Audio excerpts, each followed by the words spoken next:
આપણે સૌ જાણીએ છીએ કે આપણે અહીં ગીતા જયંતીનો પર્વ ઉજવવા માટે ભેગા થયા છે। પ્રથમ પ્રશ્ન તો એ જ ઊભો થાય, શ્રીમદ ભગવદ ગીતા એટલે શું? તે ક્યાંથી ઉદ્ભવી અને તે ક્યારે ઉદ્ભવી?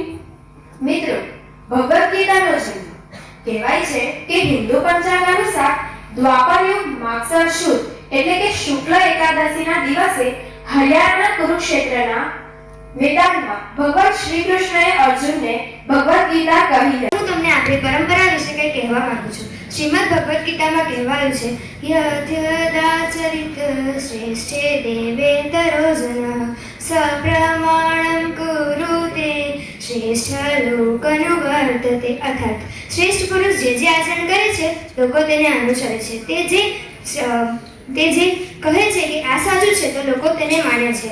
આ વિશ્વમાં ઘણા લોકો વસે છે, તેમાંથી અનેક લોકો એવા હોય છે જે અન્ય લોકોના વ્યવહાર, વાણી અને વર્તનને અનુસરતા હોય છે। આવા શ્રેષ્ઠ લોકો જે કાર્ય કરે છે તે કાર્યને અન્ય લોકો સાચું માને છે અને પોતાના જીવનમાં તેને અનુસરે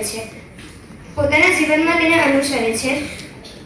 કોઈ શ્રેષ્ઠ પુરુષ અથવા આપણા ઘરનું કોઈ વડીલ જ્યારે કોઈ સંસ્કાર અથવા કોઈ શ્રેષ્ઠ કાર્ય કરે છે તે આપણા પરિવારની તેમજ આપણા સમાજની પરંપરા બની રહી છે। આજે હું તમને એક વિનોબા ભાવે અને વિનોબા ભાવેને અનુસરતા દાદાજીને અનુસરતા પુત્ર-પુત્રીની વાર્તા કહેવા માંગુ છું। એક શહેર હતું, તેમાં અમર અને અવની નામના બે બાળકો હતા। તેમનો જન્મ તેમજ તેમનો ઉછેર પણ શહેરમાં થયો હતો અને તેમના માતા પિતાઓ ગામડાના હતા, તેથી તેઓ ઉનાળાના વેકેશનમાં દાદા દાદીના ઘરે જતા। દાદા દાદીનું ઘર એક ખેતરમાં હતું, તેથી આજુબાજુ ઘણા ઝાડો હતા અને એ ઝાડો પર એક આંબાનું ઝાડ હતું અને એ આંબાના ઝાડ પર ઘણી બધી કેરીઓ હતી। તેમાંથી અડધી કેરીઓ ઉતારીને તેમણે ઘરમાં પકાવવા મૂકી હતી અને અડધી કેરીઓ તે ઝાડ પર જ હતી। તેથી અમર અને અવની આંબા પર ચડીને કેરીઓ ખાવા લાગ્યા। અમર અને અવનીને કેરી ખાવું ખૂબ જ ભાવે। ત્યારે તેમણે જોયું કે આંબા પરની થોડી કેરીઓ એ ઉપર જ છે। ત્યારે તેમને પ્રશ્ન થયો કે આ આંબા પરની ઉપરની કેરીઓ કેમ ઉતારી ન હશે? ત્યારે તેમણે દાદાજીને જઈને પૂછ્યું કે દાદાજી, આ ઉપરની કેરીઓ કેમ ઉતારી નથી? ત્યારે દાદાજીએ વિનોબા ભાવેનું પુસ્તક વાંચતા હતા। ત્યારે વિનોબા ભાવેના પુસ્તકમાં તેમણે બતાવતા કહ્યું કે જુઓ, વિનોબા ભાવે શું કહે છે। ત્યારે વિનોબા ભાવેના જીવનનો એક પ્રસંગ તેમણે તેમના પુસ્તકમાં રાખ્યો હતો કે જ્યાં સુધી તેઓ તુલસીના છોડને પાણી ન આપે ત્યાં સુધી તેમની માતા તેમને ખાવાનું ન આપતી। ત્યારે તેમની માતા તેમને ખાવાનું ન આપતી અને તેમની માતા તેમને સમજાવતી, તેમજ સંસ્કાર આપતી કે આપણે ઝાડ, પાન, વૃક્ષ વગેરેનું હંમેશા સેવા કરવી જોઈએ। આપણે જ્યારે કંઈ ખાવાનું ખાઈએ છીએ ત્યારે પશુ પક્ષીઓ માટે તે ખાવાનું સાઈડ પર મૂકવું જોઈએ, કારણ કે આ જગતમાં મનુષ્ય એકલો નથી। આપણે હંમેશા આપણા આજુબાજુના પર્યાવરણ તેમજ આપણા પ્રાણીઓને સાચવવા જોઈએ। વિનોબા ભાવે એક દિવસે વહેલી સવારે ચાલવા નીકળ્યા હતા ત્યારે તેમણે જોયું કે ખેતરનો ઊભો પાક પક્ષીઓ ખાઈ રહ્યા છે। ત્યારે તેમણે ખેડૂતને પૂછ્યું કે અરે ભાઈ, તને દેખાતું નથી? આ તારા ઉપરના ઊભો પાક ખાઈ રહ્યા છે પક્ષીઓ। ત્યારે ખેડૂત વિનોબા ભાવેને કહે છે કે આ હજુ સુધી સૂર્યનારાયણ આવી રહ્યા છે, સૂર્યનારાયણ આવી જશે પછી તેઓ પોતાની જાતે ઉડી જશે। આ ધાન્ય પર તેમનો પણ થોડો તો હક છે જ ને। વિનોબા ભાવે જેવા શ્રેષ્ઠ અને મહાન પુરુષ આપણી ભારતીય પરંપરાને જાળવી રાખે છે, એવું દાદાજી આપણે પણ તેને જાળવવી જોઈએ, એવું દાદાજી અમર અને અવનીને સમજાવે છે। આપણે આધુનિક યુગમાં કેટલા પણ આધુનિક થઈ જઈએ, વિદેશી પરંપરાઓને અનુસરતા થઈ જાય, પરંતુ આપણે ભારતીય સંસ્કૃતિ તેમજ પરંપરાને હંમેશા આચરવું જોઈએ। Thank you. ગીતાનું ખૂબ મહત્વનું સ્થાન છે। ગીતામાં આજથી લગભગ 5000 વર્ષ પહેલા માગસર સુદ એકાદશીના દિવસે કુરુક્ષેત્રની રણભૂમિ પર શ્રી યોગેશ્વર શ્રી કૃષ્ણના મુખારવિંદમાંથી નીકળેલું માધુર્ય એટલે શ્રીમદ ભગવદ ગીતા। શ્રીમદ ભગવદ ગીતા એ ફક્ત ગ્રંથ નથી, પરંતુ જીવન જીવવા માટે રસ્તો બતાવનાર એક પથદર્શક છે।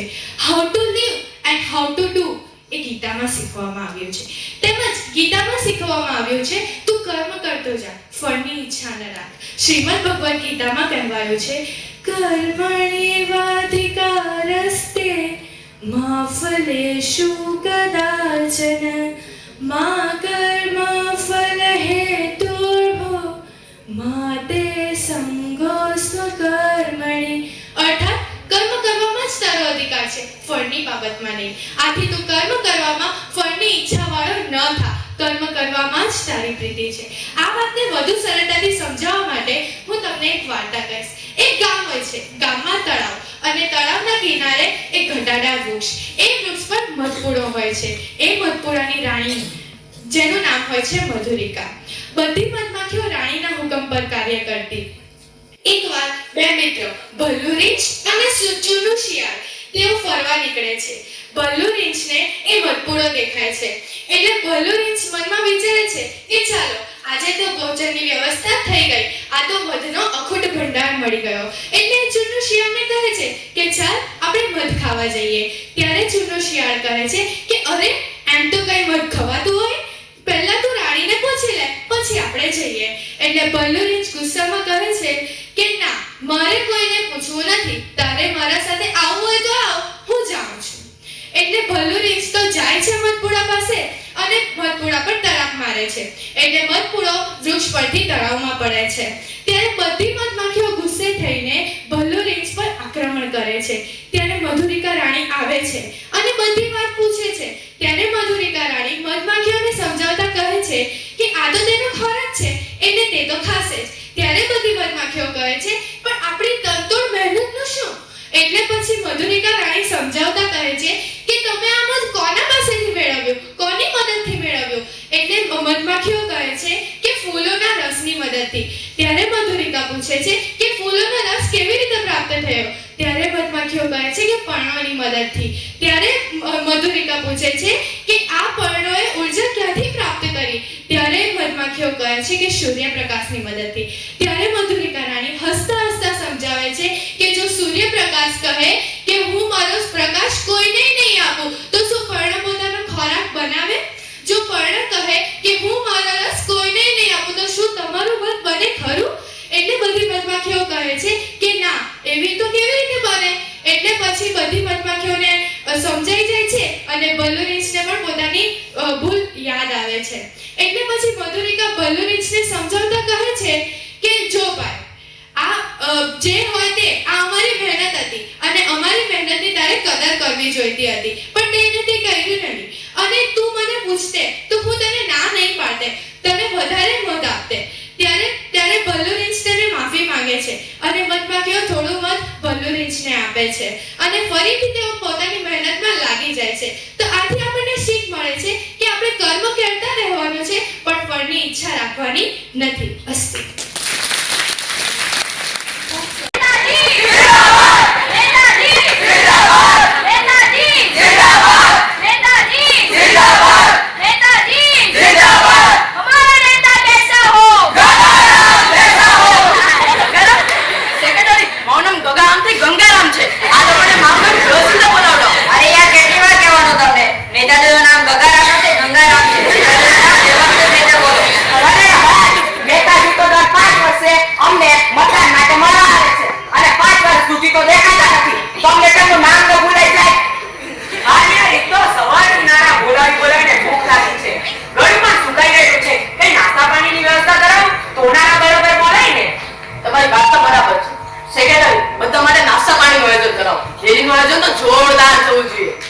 કોઈ પણ જાતની કશું બાકી ન રહેવી જોઈએ. આપ પૈસાની કોઈ પણ ચિંતા ન કરતા, આપણી પાસે ઢગલો ફંડ છે.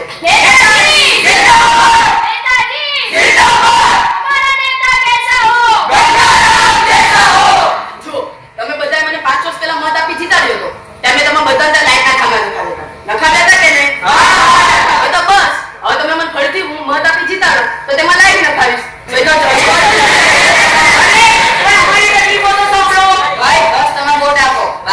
અમારા પર છોડી દો, તમારું કલ્યાણ નક્કી છે તો તમને ખબર જ છે ને. પણ એ ભાઈ માનવ મનની મૂંઝવણ ન સમજે ને એઓને તારને શું કામનો? અરે મતદાન નગર 5 વર્ષે જેને તારને ભણવા દે તે કઈ આપણું કલ્યાણ કરશે?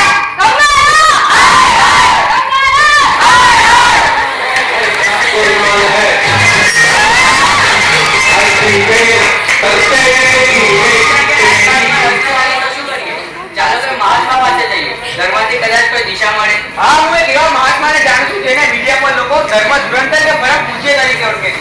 એમના ફોલોઅર્સ પણ ઘણા બધા છે. આ જોડે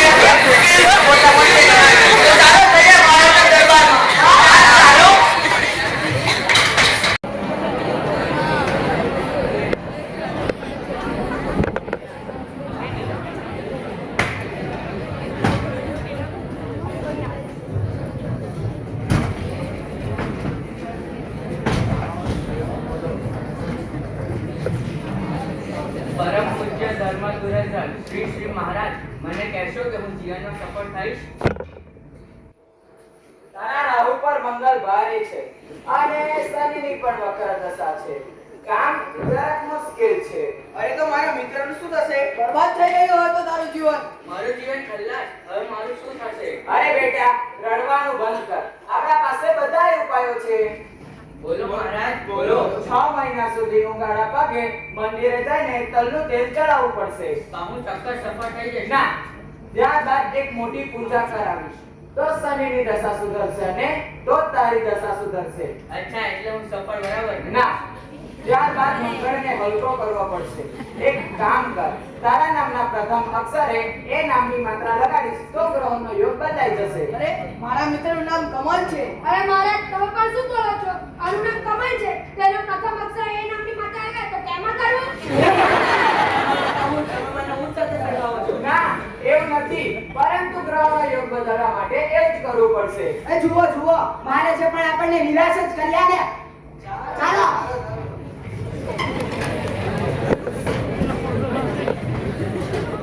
નક્કી કર્યું અને ફાઇનલી આપણે મળ્યા તો ખરા, પણ શું કોઈને સફળતાની દિશા મળી ખરી? અરે ભાઈ, મોટા મોટા પુસ્તકોએ તો નિરાશ જ કર્યા ને. ઉપરથી તેઓ તો આપણી જિજ્ઞાસાને શાંત પણ નથી કરી શક્યા. ભણવાનું વાંચવાનું, આ પુસ્તકો વાંચવાનો, ભાઈ મારાથી તો નથી થવાનું. અરે બહારની દુનિયામાં રહેલા ગેરપક્ષો, ખોટા વેપારીઓ અને અશુદ્ધ રાજકારણીઓ તો ગેરમાર્ગે દોર્યા છે. આપણે ગીતા જયંતિના દિવસે મળ્યા તો ખરી, પણ મળવું તો નિરાકત જ હતું. આ ગીતા જયંતિ એટલે શું પણ કોઈને ખબર છે? અરે ગીતા તો મારી પાડોશમાંથી છોકરી અમને ખબર છે કે તારી પાડોશમાં ગીતા નામની છોકરી રહે છે, પરંતુ અમે એ ગીતાની વાત નથી કરતા. અમે એ ગીતાની વાત કરીએ છીએ જેનાથી કોર્ટમાં હાથ મુકાઈને સોગંદ ખવડાવવામાં આવે અને ત્યાંથી સાચું ખોટું નક્કી થાય છે તે ગીતાની વાત કરતા છે. જુઓ, આપણે આ બધા પુસ્તકો વાંચ્યા, પરંતુ સૌથી નીચે મૂકેલી છે ગીતા, તે તો વાંચી જ નથી. આટલા બધા પુસ્તકો વાંચ્યા, હજુ એક પુસ્તક વાંચી લઈએ. ચાલો આપણે થોડો સમય ગીતાનો પણ અભ્યાસ કરી લઈએ. તમને ખબર છે વિશ્વમાં માત્ર ભગવદ ગીતાની જ જયંતિ ઉજવવામાં આવે છે, બીજા કોઈ જ ગ્રંથની જયંતિ ઉજવવામાં આવતી નથી. અરે ભાઈ, મેં તો એવું પણ સાંભળ્યું છે કે ગીતાના લીધે ઘણા બધા લોકો સફળ થયા છે. ગીતાના કારણે તેમને શૌર્ય અને ધૈર્ય જેવા ગુણોની પ્રાપ્તિ થઈ, માટે તો તેઓ સફળ બની શક્યા. હા, આપણે ગીતા વાંચવી જોઈએ, because Gita is not a scripture of Hinduism, but it is scripture of humanity. હા, ખરેખર ગીતા માણસ બનવાનો રસ્તો શીખવે છે. જો આપણે ડિસાઈડ કરી દીધું છે કે ગીતા વાંચવી છે, તો આપણી સ્કૂલની લાઇબ્રેરીમાં ઘણી બધી ગીતા છે, હું લઈને આવું. તો આ પુસ્તક રખ્યા. ઓકે. જુઓ, આ ગીતામાં 18 અધ્યાય આપ્યા છે, જેમાંથી પહેલા અધ્યાયનું નામ છે કુરુક્ષેત્રની યુદ્ધભૂમિ પર સૈન્ય નિરીક્ષણ, બીજો છે ગીતાનો સાર, ત્રીજો છે કર્મયોગ, ચોથો છે દિવ્ય જ્ઞાન, પાંચમો છે કર્મયોગ કૃષ્ણ ભાવના યુક્ત કર્મ. બરાબર.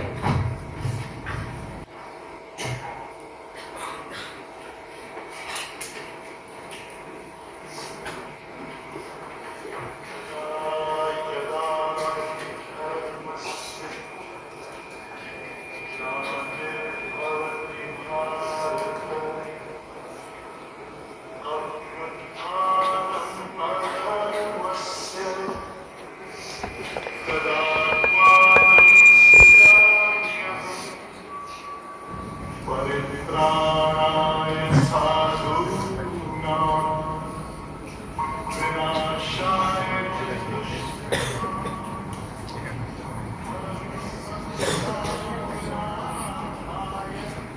જ્યારે આ વિશ્વમાં યુદ્ધના પડકારા થાય છે, ત્યારે આપણા રાષ્ટ્રપિતા મહાત્મા ગાંધીના વચનો જ શાંતિ અપાઈ શકે છે, અને તેમનો માર્ગ હતો આ ગીતાનો માર્ગ. આપણે આ ગીતાને વિશ્વ ફલક પર લાવવી જોઈએ, તેથી બધાનું કલ્યાણ થશે. આજે તેમની જેમ જ મને પણ રસ્તો દેખાય છે.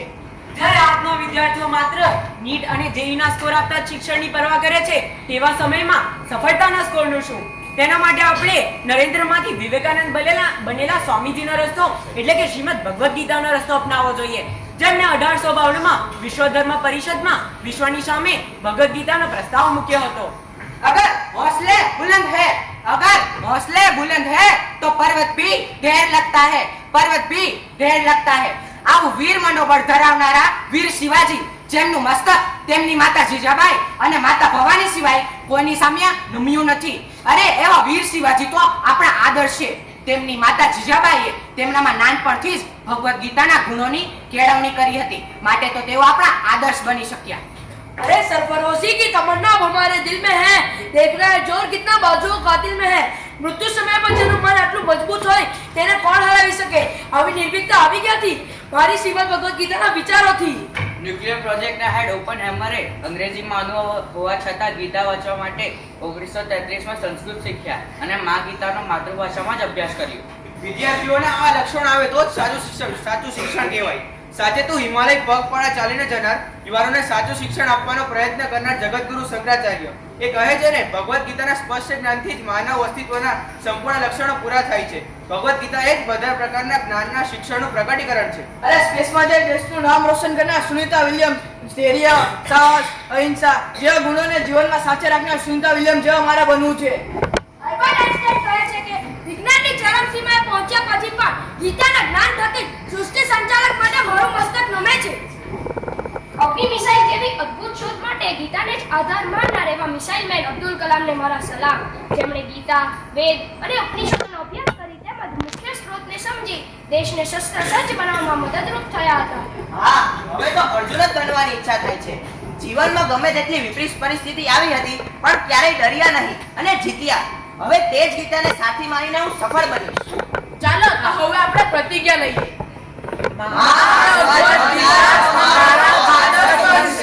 તેના બતાવેલા રસ્તે ચાલીને અમે સાચા અને સારા માણસ બનીશું। એ જ અમારા જીવનની સફળતા છે। શ્રીમદ ભગવદ ગીતાની જય! શ્રીમદ ભગવદ ગીતાની જય! શ્રીમદ ભગવદ ગીતાની જય! ગીતા દિવસ નિમિત્તે હું ટંડેલ દ્વિજા ભગવદ ગીતા વિશે તમને કંઈ જણાવવા માંગુ છું। ભગવદ ગીતા શું છે? આજના યુદ્ધમાં જ્યારે અર્જુન પોતાના સ્વજનોને શત્રુઓ તરીકે જોઈને નબળો પડે છે ત્યારે શ્રી કૃષ્ણ તેને સમજાવતા જે શ્લોકો કહે છે એ છે ભગવદ ગીતા। આપણા સંપૂર્ણ જીવનનો સારાંશ છે ભગવદ ગીતા। યોગ યુક્તો વિશુદ્ધાત્મા વિજિતાત્મા જીતેન્દ્રિયઃ સર્વભૂતાત્મ ભૂતાત્મ કુર્વન્નપી ન લિપ્યતે। અર્થાત શરીરને આધીન કરનાર, ઇન્દ્રિયો પર જીતનાર, અંતઃકરણ વાળો અને સઘળા જીવોને આત્મરૂપ માનનારો એવો નિષ્કામ કર્મયોગી કર્મ કરતા હોવા છતાં લેપાતો નથી। આ શ્લોકને સમજાવતા હું તમને એક વાર્તા કહેવા માંગુ છું, જેનો મુખ્ય પાત્ર છે ચાણક્ય। તેમનું મૂળ નામ વિષ્ણુગુપ્ત હતું। ચાણક્યના પુત્ર હોવાથી તેમને ચાણક્ય માનવામાં આવતા હતા તથા કુટિલ નીતિના ઉપદેશક હોવાથી તેમને કૌટિલ્ય પણ કહેવામાં આવતો હતો। શિયાળાની સવાર હતી। એકવાર એક મહાત્મા ચાણક્યના ઘરે પધાર્યા। ચાણક્યએ તેમને તેમના ઘરમાં આવકાર્યા। ઘરમાં પ્રવેશતા જ મહાત્માએ જોયું કે તેમના ઘરમાં એક માટલું, પથારી, રાંધવાના વાસણો અને એક દીવા સિવાય બીજું કશું જ ન હતું। તેમણે વિચાર્યું કે આટલા મહાન સામ્રાજ્યના અમાત્ય હોવા છતાં આવું સાદું જીવન વ્યતીત કરી રહ્યા છે। ચાણક્યએ મહાત્માને ભોજન માટે વિનંતી કરી। મહાત્માએ તેમની આ વિનંતી સ્વીકારી। ચાણક્યએ મહાત્માને ભોજનમાં થોડું ભાત, કઢી અને શાક પીરસ્યું। મહાત્માએ વિચાર કર્યો કે આટલા મહાન સામ્રાજ્યના અમાત્ય હોવા છતાં આવું સાદું ભોજન। તે સમયે મહાત્માએ ચાણક્યને પૂછ્યું કે તમે આટલા મહાન સામ્રાજ્યના ઘડવૈયા છો અને એક શક્તિશાળી અમાત્ય છો, તમે રાજપુરુષ હોવા છતાં આવું સાદું જીવન શા માટે પસંદ કર્યું? ત્યારે ચાણક્યએ તેમને કહ્યું કે હું મારી પ્રજાના લોકોની સેવા કરવા માટે અમાત્ય બન્યો છું। મારાથી આ રાજ્યની ધન સંપત્તિનો ઉપયોગ ન કરાય। ત્યારે મહાત્માએ વિચાર કર્યો કે ચાણક્ય એ વિશુદ્ધ મનવાળા છે। તેમણે સાદું જીવન અને સાદું ભોજન દ્વારા આ પોતાના ઇન્દ્રિયોને વશમાં રાખી છે। આમ ચાણક્યના ગુણો વિચારતા વિચારતા મહાત્મા વિદાય લે છે। આભાર। ખૂબ સરસ।